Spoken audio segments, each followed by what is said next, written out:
ఈరోజు మనం పేస్ట్ వాడుతున్నాం, కానీ ఒకప్పుడు పళ్లను ఇలా శుభ్రం చేసేవారు.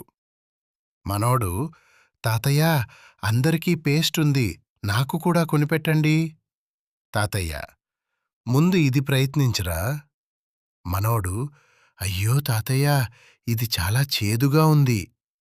తాతయ్య, చేదు అంటేనే మందురా. వేపపుల్లలో సహజంగా బ్యాక్టీరియాను చంపే శక్తి ఉంటుంది. వేపలో సహజ యాంటీబ్యాక్టీరియల్ గుణాలుంటాయి. అది పళ్లను శుభ్రం చేస్తుంది, చిగుళ్లను బలపరుస్తుంది. అందుకే పాతకాలంలో చాలామందికి పళ్ల సమస్యలు చాలా తక్కువగా ఉండేవి.